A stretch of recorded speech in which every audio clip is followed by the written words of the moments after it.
नमस्कार दोस्तों, कैसे हैं आप लोग। उम्मीद करते हैं आप लोग बहुत अच्छे होंगे। दोस्तों, जैसा कि आपको पता है कि हिंदी में हम 3 टॉपिक पढ़ा चुके हैं, ठीक है। जिसमें से पहला था हिंदी का विकास क्रम कैसे हुआ था, क्षेत्रीय बोलियां थी। दूसरा वर्णमाला के संबंध में हमने पढ़ा दोस्तों, ठीक है। उसमें स्वर और व्यंजन के संबंध में सीखा।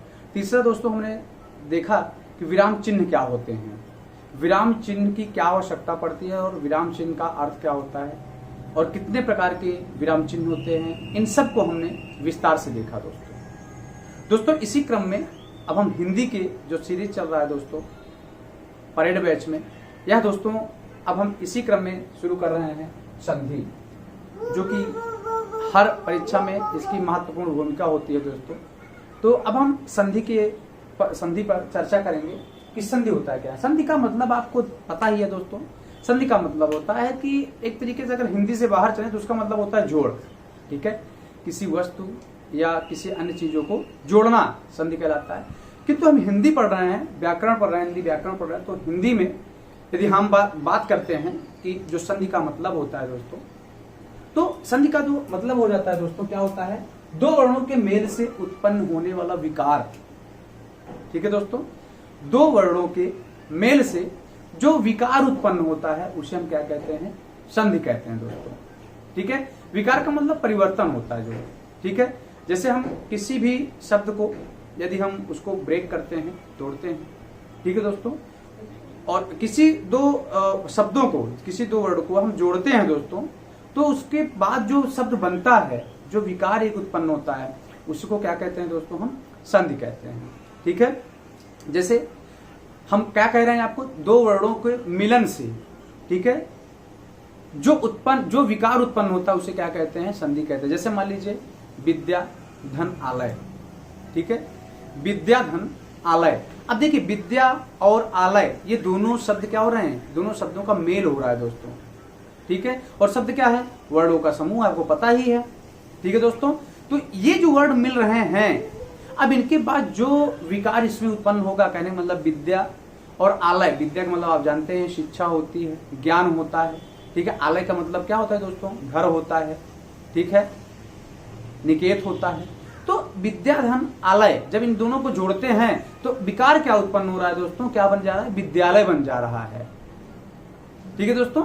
विद्यालय बन जा रहा है, इसमें परिवर्तन हो जा रहा है। जैसे क्या परिवर्तन हो रहा है, थोड़ा सा आप देखें,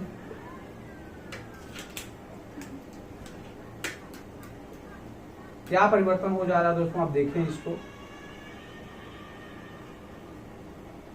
ठीक है। हमने कहा कि जब विद्या और आलय को हमने जोड़ा तो क्या बना, फिर ये विद्यालय बन गया। आपने जोड़ा विद्या और आलय को, ये विद्या और आलय अलग अलग थे, और जब इनको आपने जोड़ा तो अलग क्या बन गया, विद्यालय।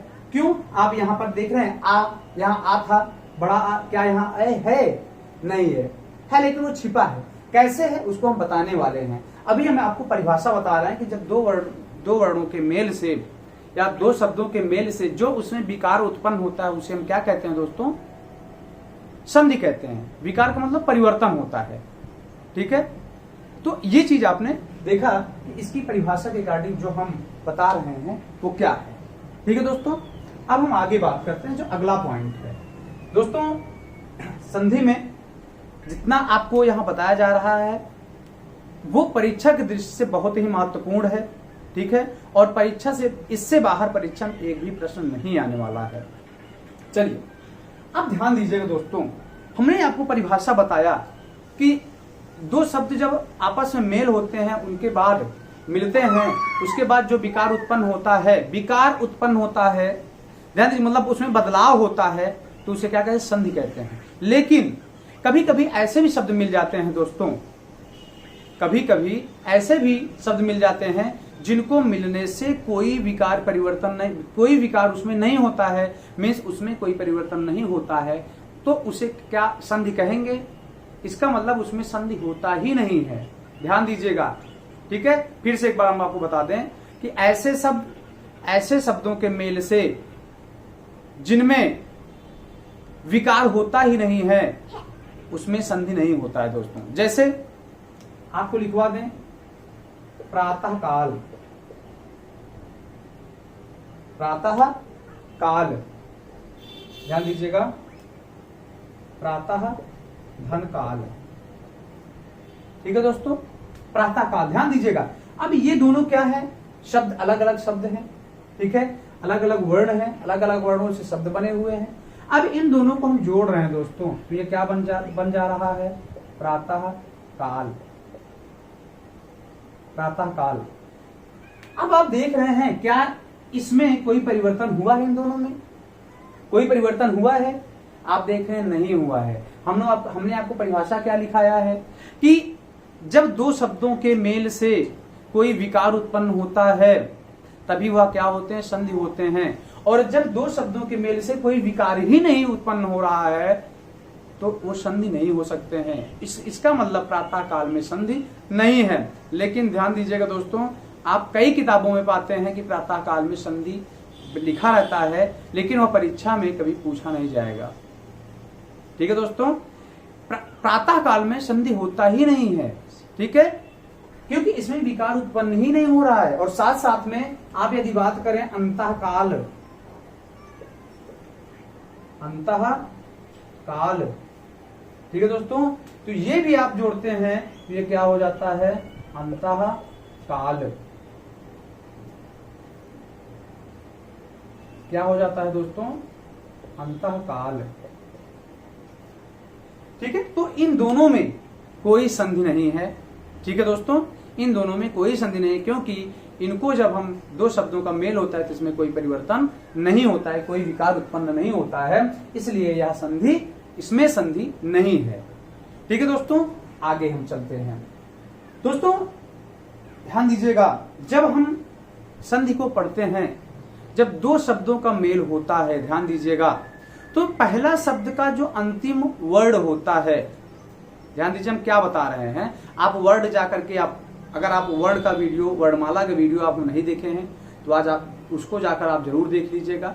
जब हम संधि पढ़ते हैं तो संधि करते समय दोस्तों पहले शब्द का अंतिम वर्ण और दूसरे शब्द का आदि वर्ण या प्रारंभिक वर्ण, ठीक है दोस्तों, इन दोनों का मेल होता है और इन्हीं दोनों के मेल से क्या होता है, संधि बन जाती है दोस्तों। ठीक है, तो संधि में पहले शब्द का अंतिम वर्ण तथा दूसरे शब्द का प्रारंभिक वर्ण का मेल होता है, उसके बाद क्या होता है, संधि होता है। जैसे क्या हुआ दोस्तों, अगर यहां देखें आप, हमने आपको बताया था विद्यालय, है ना, विद्या, ये देखिए जैसे परीक्षार्थी, ठीक है दोस्तों, परीक्षार्थी में यदि हम देखें तो परीक्षार्थी में ये आपका ये जो शब्द है, ठीक है दोस्तों, ये जो शब्द है परीक्षाधन अर्थी, ठीक है दोस्तों, परीक्षाधन अर्थी। हमने क्या कहा कि संधि में पहले शब्द का अंतिम वर्ण तथा दूसरे शब्द का प्रारंभिक वर्ण, पहले शब्द का अंतिम वर्ण, अंतिम वर्ण दोस्तों यहाँ क्या है, यहाँ अंतिम वर्ण है आ, ठीक है, फिर उसके बाद दूसरे शब्द का प्रारंभिक वर्ण, दूसरा शब्द कौन है दोस्तों, ये पूरा है, ये पूरा है, और इसका जो प्रारंभिक वर्ण है ये आ है। ठीक है दोस्तों, ये इन दोनों का मेल हो जाता है और इन दोनों का दोस्तों जब मेल होगा तो क्या बन जाएगा, आ। ध्यान दीजिएगा, जब बड़ा आ और छोटा आ का मेल होता है तो क्या बन जाता है, बड़ा आ बन जाता है दोस्तों। और जैसे ही इन दोनों को मीन्स जब संधि होता है तो क्या हो जाता है दोस्तों, ये हो जाता है परीक्षार्थी। मीन्स ये, इसी को आप जानते ही हैं, इसी को हम क्या लिख सकते हैं, ये लिखते हैं, क्या लिखते हैं दोस्तों, ये लिखते हैं। ठीक है, तो यही जा करके क्या बन गया, यहां ये बन गया दोस्तों। ठीक है, क्या बन गया, परीक्षार्थी बन गया। उम्मीद करते हैं समझ में आया होगा कि किसी शब्द जो भी संधि होती है उसमें पहले शब्द का दूसरा, पहले शब्द का अंतिम वर्ण, पहले शब्द का अंतिम वर्ण तथा दूसरे शब्द का प्रारंभिक वर्ण का मेल होता है और इन दोनों का जब मेल होता है तभी उसमें विकार होता है। ठीक है दोस्तों, उसमें तभी परिवर्तन होता है और परिवर्तन होकर एक नया शब्द बनता है दोस्तों। ठीक है, तो ये कथन हुआ। उसके बाद दोस्तों संधि के नियमों द्वारा मिले वर्णों को, ध्यान दीजिएगा, ये कह रहा है कि संधि के नियमों द्वारा मिले वर्णों को फिर मूल अवस्था में ले आने को संधि विच्छेद कहा जाता है दोस्तों। ठीक है, फिर मूल अवस्था में ले आने को संधि विच्छेद कहा जाता है। जैसे दोस्तों इसी परीक्षार्थी में, इसका मतलब क्या हुआ दोस्तों, ध्यान दीजिएगा, ये क्या है, ये शब्द है परीक्षार्थी। परीक्षार्थी जब हम इसको मूल शब्द में लेकर जाते हैं दोस्तों, जब इसको ब्रेक करते हैं, इसका संधि विच्छेद करते हैं, ध्यान दीजिएगा, इसको जब अलग अलग करते हैं, ये होता क्या है, परीक्षार्थी।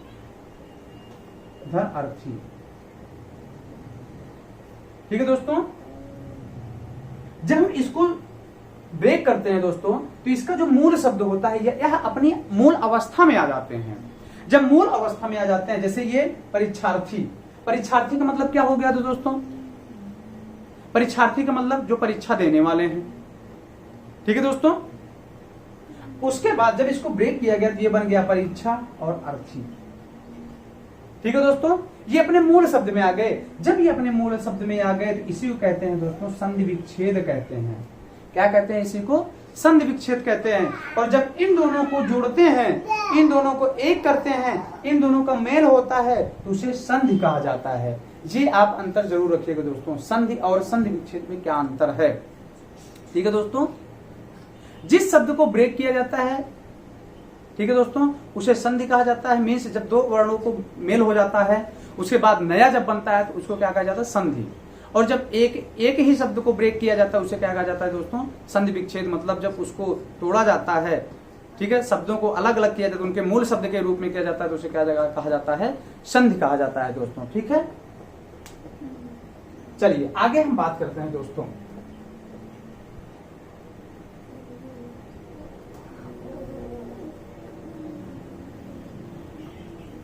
दोस्तों आगे हम बात करेंगे संधि के प्रकार के संबंध में। हमने देखा कि संधि क्या होता है, संधि विच्छेद क्या होते हैं, कौन से शब्द संधि नहीं हो सकते हैं, इसके बारे में हमने सीख लिया मित्रों। ठीक है, अब हम बात करते हैं संधि के प्रकार के बारे में। ठीक है, संधि के प्रकार।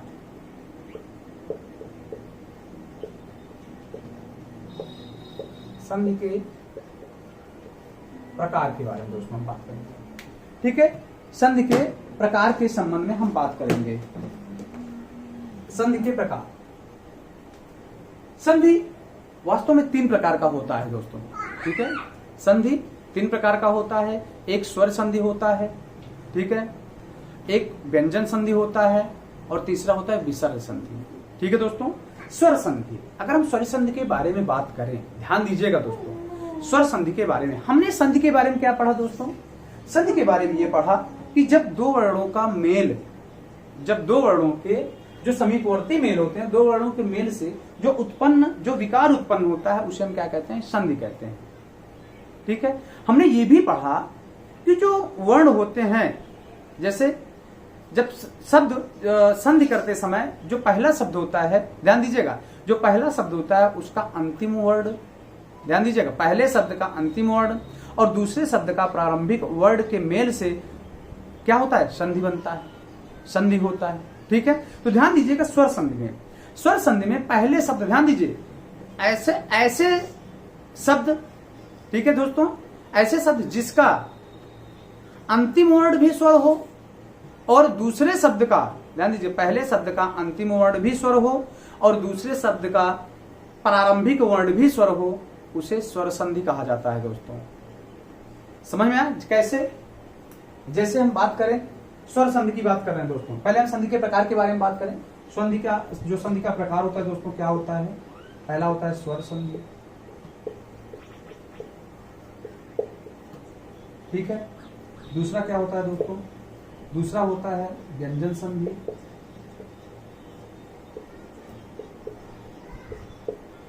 और तीसरा होता है दोस्तों विसर्ग संधि।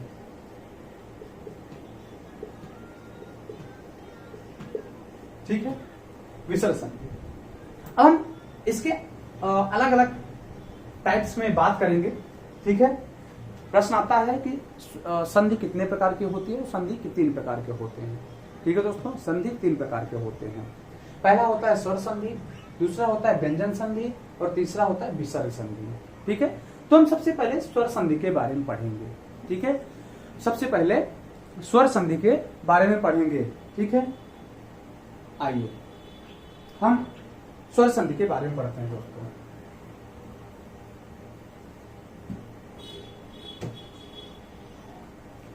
स्वर संधि, ठीक है दोस्तों, स्वर संधि के बारे में देखते हैं।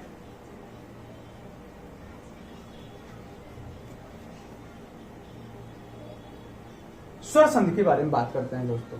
ठीक है, स्वर संधि का मतलब क्या? ऐसी संधि, ध्यान दीजिएगा, स्वर संधि का डेफिनेशन भी क्लियर होता है। अगर स्वर संधि या किसी भी संधि का आप परिभाषा क्लियर कर लेते हैं, परिभाषा समझ में आ जाती है दोस्तों, तो लगभग आपके सारे डाउट वहीं से क्लियर हो जाते हैं। लगभग हम स्वर संधि के बारे में बात कर रहे हैं। स्वर संधि के बारे में बात करें दोस्तों, तो ऐसी संधि जिसके प्रथम शब्द का अंतिम वर्ण, ध्यान दीजिएगा हमारी बातों को आप समझें, ऐसी संधि जिसके प्रथम शब्द का अंतिम वर्ण तथा दूसरे शब्द का प्रारंभिक वर्ण एक ही मीन्स स्वर ही हो। प्रथम शब्द का अंतिम वर्ण तथा दूसरे शब्द का प्रथम वर्ण क्या हो? स्वर ही हो, तो वह स्वर संधि होता है दोस्तों। वहां पे क्या होता है? स्वर संधि होता है। जैसे यदि हम बात करें, दोस्तों, नदीस, ध्यान दीजिएगा, नदीस, ठीक है, नदीस। यदि हम नदीस को देखें दोस्तों, तो इसका होता है नदी धन ईस। क्या होता है दोस्तों? नदी धन ईस। हमने क्या कहा? स्वर संधि ऐसी संधि होती है जिसके प्रथम शब्द का अंतिम वर्ण तथा दूसरे शब्द का प्रथम वर्ण स्वर ही हो, तो क्या कहा जाता है? उसे स्वर संधि कहा जाता है। जैसे आप देख रहे हैं, यदि हम इसको ब्रेक करें दोस्तों, यदि हम इसको वर्ड में देखें तो ये हो जाएगा नद, ध्यान दीजिएगा, नद प्लस ई, ध्यान दीजिएगा। फिर उसके बाद इसको यदि हम ब्रेक करते हैं तो ये हो जाएगा दोस्तों ई प्लस सा, ई प्लस सा। अब आप देख रहे हैं, ध्यान दीजिएगा, इसको हमने डेफिनेशन में बताया कि ऐसी संधि जिसके प्रथम शब्द का अंतिम वर्ण, प्रथम शब्द और ये प्रथम शब्द का अंतिम वर्ण है, ध्यान दीजिएगा, ये प्रथम शब्द का अंतिम वर्ण है और द्वितीय शब्द का प्रारंभिक वर्ण, ठीक है, स्वर ही हो।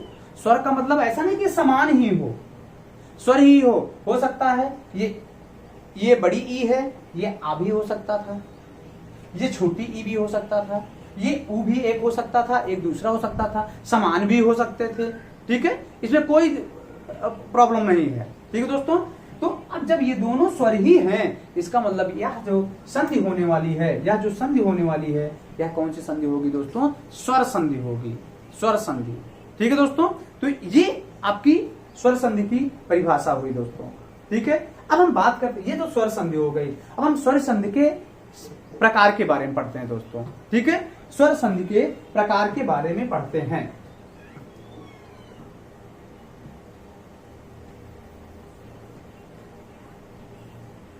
ठीक है, तो हम स्वर संधि के प्रकार के बारे में पढ़ेंगे दोस्तों, ठीक है। स्वर संधि के प्रकार, ठीक है, स्वर संधि के प्रकार। हाँ, एक चीज और ध्यान दीजिएगा दोस्तों, जो स्वर संधि, व्यंजन संधि और साथ साथ में जो विसर्ग संधि है, ठीक है, स्वर संधि, व्यंजन संधि और जो विसर्ग संधि है दोस्तों, उसमें से सबसे महत्वपूर्ण आपका हो जाता है स्वर संधि, ठीक है, क्योंकि संधि में सबसे ज्यादा लगभग 70% प्रश्न जो आते हैं आपके स्वर संधि से ही आते हैं, ठीक है। बहरहाल हमको पढ़ना है, तीनों प्रकार के संधि को पढ़ना है हमको, ठीक है, डिटेल से, कि इससे एक भी प्रश्न बाहर ना जाए, ठीक है। तो स्वर संधि के बारे में हम बात करते हैं। स्वर संधि के यदि हम प्रकार के बारे में बात करें दोस्तों, तो जो यह स्वर संधि 5 प्रकार का होता है, स्वर संधि 5 प्रकार का होता है। यदि हम पहले की बात करें दोस्तों, ठीक है, तो स्वर संधि सबसे पहला होता है दीर्घ संधि, दीर्घ स्वर संधि, दीर्घ स्वर संधि, ठीक है दोस्तों, दीर्घ स्वर संधि। दूसरा दोस्तों होता है गुण स्वर संधि, गुण स्वर संधि। तीसरा होता है दोस्तों वृद्धि संधि, वृद्धि स्वर संधि, ठीक है दोस्तों, वृद्धि स्वर संधि 3 हो गए।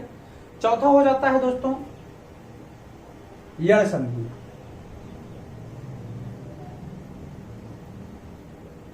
चौथा हो जाता है दोस्तों यड़ संधि, यड़ स्वर संधि। और पांचवा हो जाता है दोस्तों अयादि स्वर संधि, ठीक है, अयादि स्वर संधि, ठीक है दोस्तों, अयादि स्वर संधि। तो ये हो गए आपके जो संधि के प्रकार हैं उनके स्क्रीनशॉट आप ले लें। स्वर संधि के प्रकार, अब स्वर संधि के प्रकार में दोस्तों अब हम क्या करेंगे, एक एक को पढ़ते चलेंगे। सबसे पहले हम पढ़ेंगे दोस्तों दीर्घ स्वर संधि, ठीक है, दीर्घ स्वर संधि के संबंध में हम पढ़ेंगे दोस्तों, ठीक है। उम्मीद करते हैं आप स्क्रीनशॉट ले लिए होंगे, ठीक है, और आप दोस्तों वीडियो को रोक करके आप नोट्स बिल्कुल तैयार करते चलेंगे, ठीक है। आप देखिएगा कि आपके आने वाली परीक्षाओं में जिसमें हिंदी व्याकरण आने वाला है, इससे बाहर एक भी प्रश्न बाहर नहीं जाएगा दोस्तों। हर टॉपिक से ध्यान दीजिएगा, हर टॉपिक से लगभग 150 प्रश्न यहाँ से आपको प्रैक्टिस के लिए दिए जाएंगे दोस्तों, ठीक है। कुछ टॉपिक ऐसे भी हैं जिनमें से 200-300 प्रश्न आपको प्रैक्टिस के लिए जाएंगे, ठीक है दोस्तों। और जो भी प्रश्न आए हुए हैं परीक्षाओं में, ठीक है, जैसे UP SSSC, UPP, UPSI, UP PCS की जो हिंदी पार्ट में आता है, यूपी आरओ एआरओ की जो हिंदी पार्ट में आता है, मीन्स ऐसे आपको प्रैक्टिस करवाए जाएंगे कि जितने भी प्रीवियस ईयर के क्वेश्चन है वो सारे के सारे आप कवर कर जाएं, ठीक है दोस्तों। और ये हम आपको वादा कर रहे हैं कि जितने भी प्रश्न, जितने भी प्रीवियस ईयर के क्वेश्चन आए हुए हैं आपको आप एग्जाम में नहीं छोड़कर आएंगे, ये ध्यान दीजिएगा आप लोग, ठीक है दोस्तों। आइए अब हम बात करते हैं दीर्घ स्वर संधि के संबंध में, ठीक है दोस्तों। दीर्घ स्वर संधि, 1 मिनट वाटर ब्रेक ले लें। चलिए अब हम बात करते हैं दोस्तों स्वर संधि के जो पहला टाइप है दीर्घ स्वर संधि के संबंध में, ठीक है, दीर्घ स्वर संधि के संबंध में दोस्तों ध्यान दीजिएगा। जो दीर्घ स्वर संधि है यह एक तरीके से सजातीय स्वर संधि के संबंध में भी कहा जाता है, इसे सजातीय स्वर संधि भी कहा जाता है दोस्तों, ठीक है, जो आपको पुस्तकों में नहीं मिलता है, ठीक है। इस दीर्घ स्वर संधि को सजातीय स्वर संधि भी कहा जाता है। कैसे कहा जाता है आप देखिए, ठीक है दोस्तों। अब क्या पढ़ा रहे हैं, अब आपको हम दीर्घ संधि पढ़ा रहे हैं, ठीक है, दीर्घ संधि।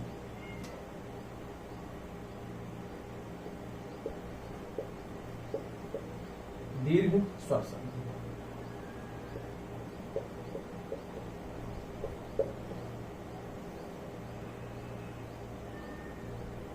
दीर्घ स्वर संधि, ठीक है। दीर्घ स्वर संधि के संबंधित दोस्तों पढ़ना है हमको। दोस्तों जो दीर्घ स्वर संधि होता है इसका जो पहले शब्द का ध्यान दीजिएगा, सब यहां प्रथम शब्द और द्वितीय शब्द की यहां पूरे में उल्लेख है दोस्तों।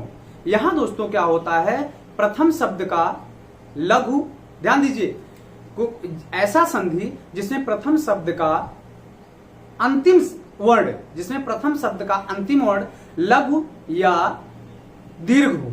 लघु या दीर्घ का मतलब ध्यान दीजिएगा, लघु, अब आप परिभाषा इसको नोट कर लीजिए, डेफिनेशन नोट कर लीजिए, मैं आपको नोट, ऐसी संधि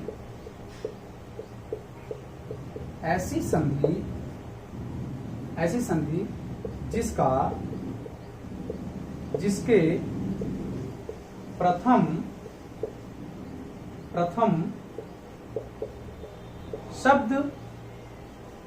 शब्द का अंतिम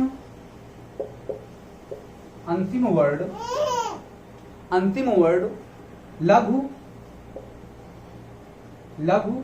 ऑब्लिक दीर्घ तथा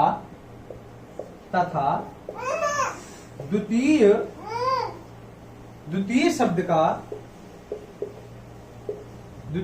का प्रथम वर्ड, ध्यान दीजिएगा, यहीं से आपको क्लियर हो जाएगा दोस्तों।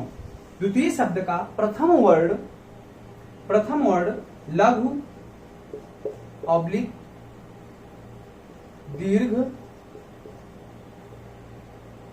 दीर्घ हो, ऐसा संधि जिसके प्रथम शब्द का अंतिम वर्ड लघु या दीर्घ हो तथा द्वितीय शब्द का प्रथम वर्ड लघु या दीर्घ हो वहां हो तथा ये वर्ड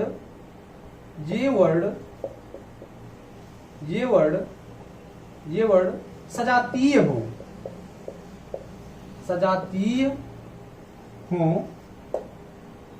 ठीक है दोस्तों, सजातीय हो,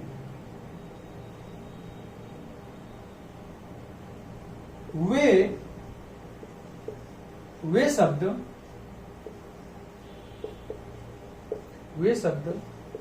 दीर्घ स्वर संधि में आते हैं। ठीक है दोस्तों, ऐसी संधि जिसके प्रथम शब्द, ठीक है, ऐसी संधि ऐसे शब्द जिसके प्रथम शब्द का अंतिम वर्ण लघु दीर्घ तथा द्वितीय शब्द का प्रथम वर्ण लघु दीर्घ, ध्यान दीजिए, लघु भी हो सकता है, दीर्घ भी हो सकता है, हो तथा ये वर्ण सजातीय हो, वे शब्द दीर्घ स्वर संधि कहे जाते हैं। ठीक है दोस्तों, दीर्घ स्वर संधि कहे जाते हैं। जैसे हम आपको एग्जाम्पल दे रहे हैं, इसका मतलब ये है कि ध्यान दीजिएगा, ऐसा शब्द, इसमें एक शब्द आप जरूर ध्यान दीजिएगा कि सजातीय हो। ठीक है दोस्तों, सजातीय का अर्थ क्या हो जाता है दोस्तों? सजातीय का अर्थ हम आपको बता देते हैं। सजातीय का मतलब ये है कि जैसे आ और आ, ये हो गया दोस्तों, ठीक है, आ और या, आ ये हो जाए, उ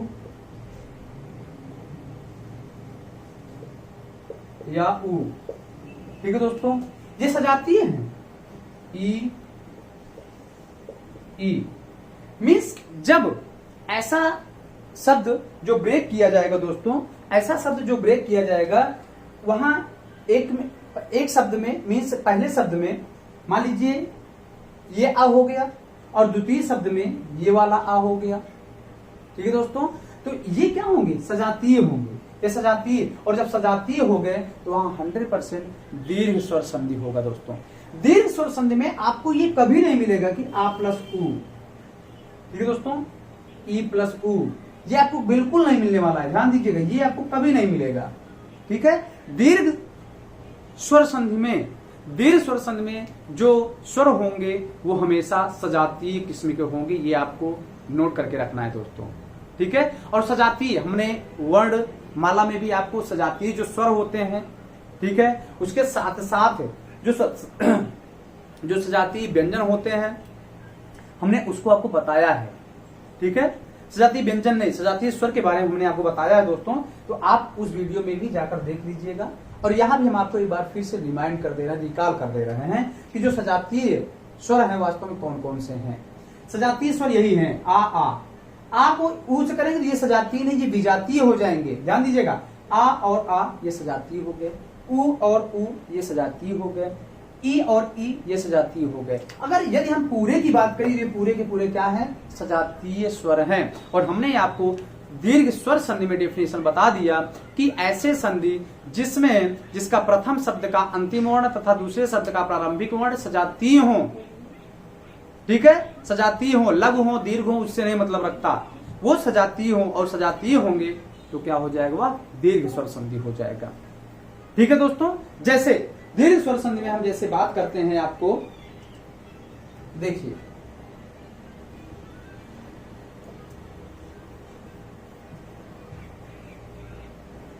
दीर्घ स्वर संधि में दोस्तों हम बात करते हैं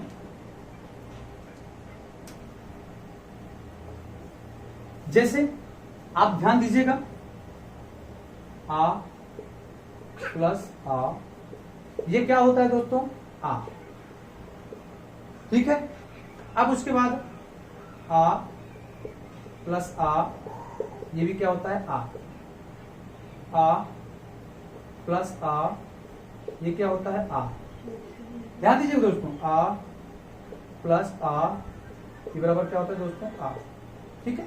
तो ये क्या है, ये आपके सजातीय स्वर संधि या दीर्घ स्वर संधि है, क्योंकि ये सजातीय स्वर है, ठीक है। जिस स्वर संधि में सजातीय स्वरों का प्रयोग हो रहा है, ठीक है दोस्तों, या जो दीर्घ स्वर संधि है इसे हम सजातीय स्वर संधि भी कहते हैं। ठीक है दोस्तों, उदाहरण लेते हैं, ठीक है दोस्तों।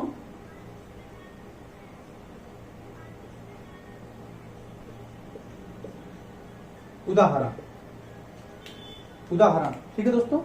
उदाहरण यदि बात करते हैं, जैसे है दक्षिणायन, ठीक है दोस्तों, दक्षिणायन, दक्षिण धन आयन। ध्यान दीजिएगा दोस्तों, दक्षिण धन आयन, हमने क्या कहा कि ऐसे मूल शब्दों को या शब्दों को जोड़ा जाए जिसका प्रथम शब्द का अंतिम वर्ण तथा दूसरी शब्द का प्रारंभिक वर्ण वो सजातीय हो, और जब सजातीय हो जाएंगे तो वह दीर्घ स्वर संधि होगा। अब हम बात कर रहे हैं किस पर, पहले आ और बड़ा आ पर।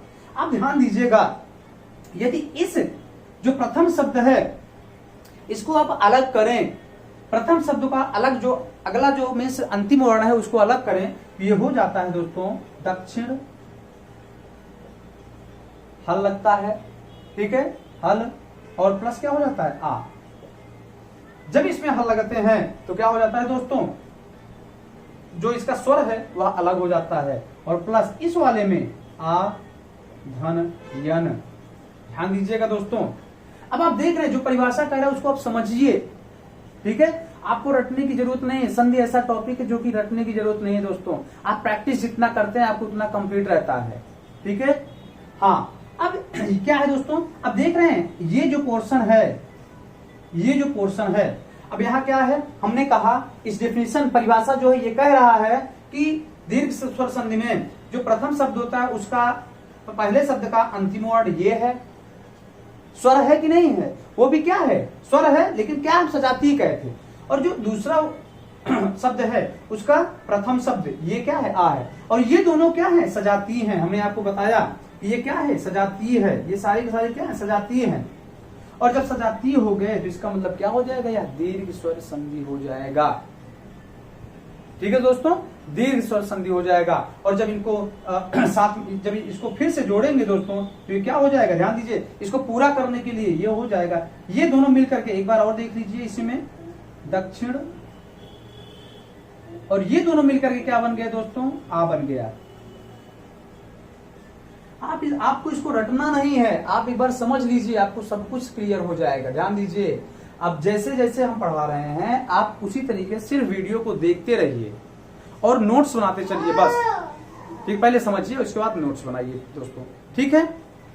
अब ये हो जाएगा, जब ये या बन गया, अब उसके बाद इन सबको जोड़ देंगे तो ये हो जाएगा कितना दोस्तों, दक्षिणायन, ठीक है। ये जो काम करता है इसको यदि मात्रा के रूप में लिखेंगे तो ये लिखा जाएगा ये, और यही काम यहां कर दिया, देख रहे हैं दोस्तों। और जैसे ही स्वर किसी व्यंजन के साथ लगता है तो जो व्यंजन का हल होता है, हलंत होता है, वह क्या हट जाता है, और वह व्यंजन अधूरा से क्या हो जाता है, पूरा हो जाता है। जब हम किसी व्यंजन को आधा कहते हैं तो इसका मतलब क्या होता है, उसमें स्वर नहीं है। और जब स्वर नहीं होता है तो वह व्यंजन आधा होता है। ठीक है दोस्तों, आधे व्यंजन को हम कभी बोल नहीं सकते हैं, ये ध्यान दीजिएगा। ठीक है, चलिए, तो ये आपका दीर्घ स्वर संधि। दोस्तों दूसरा उदाहरण है दिव्य धन अस्त्र। ठीक है, दिव्य अस्त्र। आप देख रहे हैं कि जो दिव्य है, दिव्य का जो अंतिम वर्ण है क्या है, आ है। फिर उसके बाद जो दूसरा शब्द है उसका प्रारंभिक वर्ण क्या है, छोटा आ ही है। और जब इन दोनों को जोड़ते हैं दोस्तों, जैसे कि यहाँ आपको समझाया हमने, तो क्या बनता है, आ बन जाता है। और इस आ को हम इस टाइप में लिख सकते हैं मात्रा के रूप में। तब ये क्या बन जाता है दोस्तों, दिव्यास्त्र बन गया। क्या बन गया, दिव्यास्त्र बन गया। ठीक है, तो ये दीर्घ स्वर संधि में ध्यान दीजिएगा दोस्तों, दीर्घ स्वर संधि में जो प्रथम सजातीय प्रकार है आ प्लस आ, ठीक है, उस पर हम लोगों ने बात किया। अब हम बात करते हैं दोस्तों ई प्लस ई में, ई प्लस बड़ी ई में, बड़ी ई, इसके संबंध में हम बात करते हैं दोस्तों। ठीक है, अब देखिए कैसे वो बनता है। ठीक है, बिल्कुल यही है और कुछ भी नहीं है दोस्तों, बस समझने का फेर है। ठीक है, कैसे देखिएगा, जैसे हमने बताया था कि जैसे आ प्लस आ जुड़ता है, उसी तरीके से यहां से अब हम बात करते हैं ई प्लस ई बराबर क्या होता है, ये हो जाता है दोस्तों। ठीक है, फिर ई प्लस ई, ये सब क्या है, सजातीय है। ठीक है दोस्तों, फिर उसके बाद ई प्लस ई क्या बनता है दोस्तों, ई। फिर उसके बाद हम ई प्लस ई क्या बनता है दोस्तों, ई। उदाहरण, यदि उदाहरण का हम बात करें दोस्तों, तो आप देख रहे हैं कपि धन ईस, कपि धन ईस। अब इसको यदि हम इसका वर्ण अलग करते हैं, इस वर्ण को अलग करते हैं, तो क्या हो जाएगा, कप धन ई, लघु ई हो जाएगा यहाँ पर, तथा प्लस, और इसको जब अलग करते हैं दोस्तों, ये हो जाएगा दीर्घ ई प्लस सा। ठीक है, अब आप देख रहे हैं कि जो ये वाला पोर्शन है, ठीक है दोस्तों, ये वाला पोर्शन है, ये है लघु ई प्लस दीर्घ ई, लघु ई प्लस दीर्घ ई। तो लघु ई प्लस दीर्घ ई मिलकर क्या हो रहा है दोस्तों, ये देखें दीर्घ ई।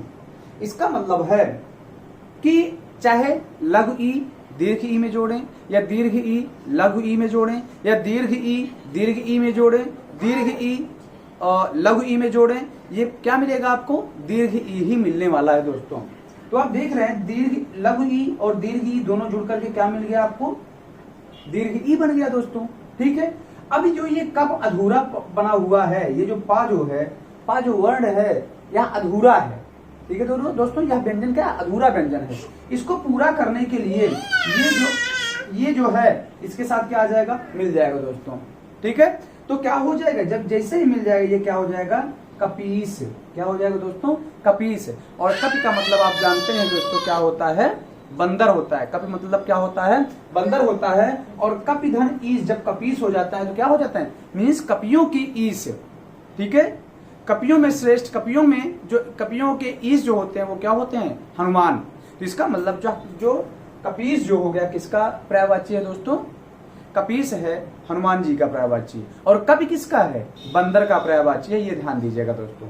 ठीक है, चलिए अब हम इसी प्रकार बात करते हैं। हम लोगों ने क्या देखा कि लघु ई, लघु आ और दीर्घ आ, इन दोनों में क्या रिलेशन होता है, क्या सजातीय जो शब्द बन रहे हैं, जो संधि बन रहा है उसके बीच में, जो शब्दों के बीच में, उसके बारे में हमने देखा। उसके बाद हमने देखा लघु ई और दीर्घ ई में जो भी संबंधित शब्द बने हुए हैं उसके संबंध में हमने देखा। और अब हम देख रहे हैं दोस्तों जो लघु ऊ और दीर्घ ऊ, लघु ऊ और दीर्घ ऊ से जो बनते हैं उस पर हम बात करते हैं दोस्तों। ठीक है, चलिए आगे हम बात करते हैं। अब ये हो जाता है मित्रों, अब ये हो जाता है क्या, ऊ प्लस दीर्घ ऊ, पहले लघु ऊ कर लेते हैं, लघु ऊ बराबर क्या हो जाएगा, दीर्घ ऊ। ध्यान दीजिएगा, ये दीर्घ जो स्वर संधि है ये आपको पहचानने का एक रामबाण तरीका है दोस्तों। ठीक है, आपको रटना ही नहीं है, रटने की जरूरत नहीं है आपको। आप किसी भी शब्द का संधि विच्छेद तुरंत कर देंगे। ठीक है, कोई संधि विच्छेद है तो उसको किस तरीके से एक शब्द बनाया जाए, ठीक है, उसको आप तुरंत कर देंगे दोस्तों। ठीक है, आप पहचानना सीख जाएंगे, ठीक है, कि किसमें कौन सा संधि है। आपको सिर्फ ये फार्मूला आना चाहिए कि जो इसके स्वर हैं इनके बीच में क्या रिलेशन है, क्या संबंध है, तब आपको कोई कठिनाई नहीं होगी। अब उसके बाद जैसे उ प्लस दीर्घ उ, ये क्या मिलेगा आपको, दीर्घ उ मिलेगा। उसके साथ साथ दीर्घ उ प्लस लघु उ क्या मिलेगा आपको, दीर्घ उ मिलेगा। दीर्घ उ प्लस दीर्घ उ क्या मिलने वाला है आपको, दीर्घ उ मिलने वाला है। ठीक है दोस्तों, तो अब हम इस पर बात करेंगे, दोस्तों कि जो दीर्घ उ है, दीर्घ उ कैसे लघु उ और दीर्घ उ मिलने के बाद क्या दीर्घ उ बन जा रहे हैं दोस्तों। ठीक है दोस्तों, जैसे उदाहरण पर हम बात करते हैं। उदाहरण के लिए उदाहरण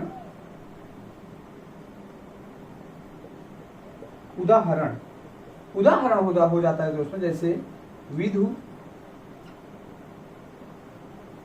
धन उदय, विधु धन उदय। ठीक है दोस्तों, अब यहां पर आप कमेंट करके ये जरूर बताइएगा, ठीक है, कि विधु किसका पर्यायवाची है, विधु किसका पर्यायवाची है दोस्तों। ठीक है, अब ध्यान दीजिएगा, इसमें हम यदि वर्ड को अलग करें, स्वर को अलग करें, या पहले शब्द का जो अंतिम वर्ड है उसको हम अलग करें तो ये हो जाता है दोस्तों उ। ठीक है दोस्तों, जब ये उ अलग हो गया तो यहां बचा क्या फिर, विध। ठीक है दोस्तों, विध बचा। इसी प्रकार यदि हम इसको अलग करते हैं दोस्तों, ये स्वर अलग हो जाता है और यह होता है दय। अब आप समझ सकते हैं, यदि इसको हम स्पष्ट करें, ठीक है दोस्तों, तो ये क्या बन जाता है, यह बन जाता है दीर्घ उ। ठीक है दोस्तों, दीर्घ उ। अब ये हो जाता है, ध्यान दीजिएगा, हम आपको इसलिए ये बता रहे हैं दोस्तों, आपको ये रटना नहीं पड़ेगा। आप थोड़ा सा समय दें, धैर्य बनाए रखें। जैसे ही आपका ये दीर्घ संधि कंप्लीट होता है, या संधि की बात करें पूरा होता है, तो आप संधि को मीन्स कहीं आप फंसेंगे नहीं, उड़ेंगे दोस्तों। ठीक है, अब ये क्या हो जाएगा, प्लस दय हो जाएगा। ठीक है, अब ये जो अधूरा धा है, इसको पूरा करने के लिए ये उ इससे मिल जाएगा, तो हो जाएगा दोस्तों विधुदय। क्या हो जाएगा दोस्तों, विधुदय हो जाएगा। ठीक है, इसका मतलब विधु किसका पर्यायवाची है दोस्तों, यह चंद्रमा का पर्यायवाची है। ठीक है, विधुदय। ठीक है, विधुदय मतलब चंद्रमा के उगने का समय दोस्तों। ठीक है, विधुदय का मतलब चंद्रमा के उगने का समय होता है। ठीक है दोस्तों, चलिए, तो हमने दीर्घ स्वर संधि को पढ़ा, दोस्तों। उम्मीद करते हैं आपको यह लेक्चर आपको समझ में आया होगा और आपने नोट्स बनाया होगा दोस्तों। इसका स्क्रीनशॉट ले लीजिएगा दोस्तों। आपको पता ही है, संधि एक महत्वपूर्ण टॉपिक हो जाता है उत्तर प्रदेश पुलिस और यूपी SSC की वैकेंसियों के लिए दोस्तों। ठीक है, तो आज का लेक्चर यहीं पर संपन्न होता है दोस्तों। यदि आप हमारे चैनल पर नए हैं तो हमारे चैनल को सब्सक्राइब करें, अपने मित्रों के साथ शेयर करें। ठीक है दोस्तों, और यदि कोई आपको क्वेरी है उत्तर प्रदेश पुलिस की भर्ती के संबंध में, सिलेबस के संबंध में, ठीक है, या यूपी SSC के सिलेबस के संबंध में, किसी भी वैकेंसी के सिलेबस के संबंध में जानना चाहते हैं, उसकी प्रक्रिया क्या होती है, तो आप कमेंट बॉक्स में जरूर कमेंट करें। ठीक है दोस्तों, जय हिंद, नमस्कार।